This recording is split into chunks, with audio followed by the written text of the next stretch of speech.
Greetings, upstanders. Dr. O here. And as we look at the celebration of Charlie Kirk's life that took place in Arizona, and when you look at the contrast between the speech of Erica Kirk versus the speeches of Trump, Stephen Miller, Tucker Carlson, J.D. Vance, and others, you saw quite a difference. And to be quite honest, after I heard Erica Kirk's first speech a few days after Charlie was killed, that was my first time hearing her, and I part of me got a little bit of the vibe from part of the speech that this was going to be somebody who was going to continue with the vilification of the left, et cetera, et cetera, et cetera. Her speech at the event over the weekend was completely different. I mean, it was a spiritual call to action. It was a call for people to get, closer to God. It was a call for, for women to not realize, to not look at themselves as servants and for men to be leaders. And look, I know that there are completely different ideas and takes about, the ideas about what it means to be a Christian man, a Christian woman, and all of that other type of stuff. My point is that her talk was religious in nature as she celebrated her husband, and it was spiritual in nature as she celebrated her husband, which is something you should have at an event like that. And the part that got the longest applause of the night, I believe, is when she actually said that she forgave the killer, and which is supposed to be the heart of Christianity, the concept and idea of forgiveness. And the fact that she said that, I found it very I was surprised that it was said, because quite honestly, when you have situations like Charleston and black families and black people who get killed by cops or the Dylan Roofs of the world, we're always asked like if we forgive the killer. But they never ask, white people that when it happens. And so in the reverse, when someone from their family gets taken, we're always the one expected to forgive. But she came out and said that boldly and plainly. Unfortunately, the service didn't stop there, because so many of the people who are represented Trump's administration got up there and completely disrespected the service. But some people will say, no, what they said is right in line with Christian evangelicals and those who consider themselves, the quote unquote, evangelical right or whatever. It represented it. So for Trump to get up there after Erica Kirk gets the, longest applause and says that, I actually hate my enemies. And people clap for that. You would think in a moment like that, people might either be silent or maybe throw out some boos, right? Who knows?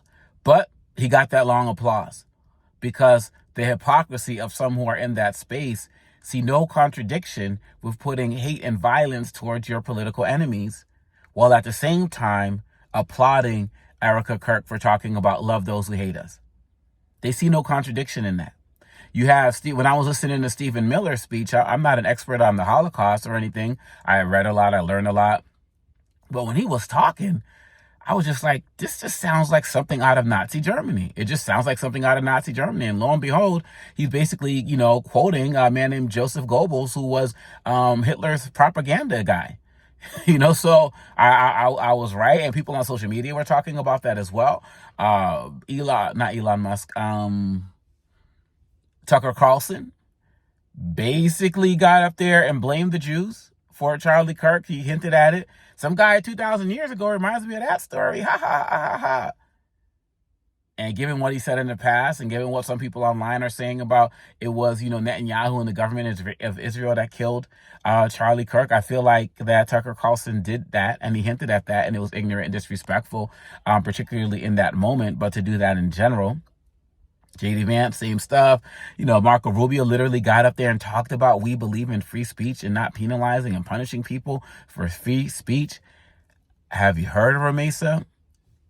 Have you heard of Khalil? Like, what are you talking about? But this is my point. The MAGA movement feels completely fine in their hypocrisy. They feel completely fine in destroying the lives of somebody one day and then getting up the next day and saying that they believe in equality and support and equal rights for all. They completely believe in, crying when people call them out, but professing violence when they are against people. It's ridiculous. It is ridiculous. But what I meant to say is that when people call them out, they start to get whiny, but they have no problem calling people out and then even calling for violence. And hopefully this is what I was saying earlier. It got mixed up. It was disgraceful. And not only that, Trump started using the service to talk about the economy and how, quote unquote, hot America was, and tariffs and all of these other types of things. This man is not mourning. This man is not grieving. He saw an audience of thousands of people, and it was an opportunity for him to get up there and grandstand, which is what he always does. He can't speak anywhere without making a political speech. Not even in a space like that, but nobody expected him to, because it's just Trump being Trump. And so these folks are going to leave. Some of them are going to go back to their farms that are closing. Some of them are going to go back to their Medicaid that they're losing. Some of them are going to go back to their schools that are crumbling and be like, Trump represents us. It was great to see our leader do all of the sitting up next to Elon Musk, the man who took out USAID and all this other type of stuff. They're all together. They're all together. Where are we in terms of coming together to fight this?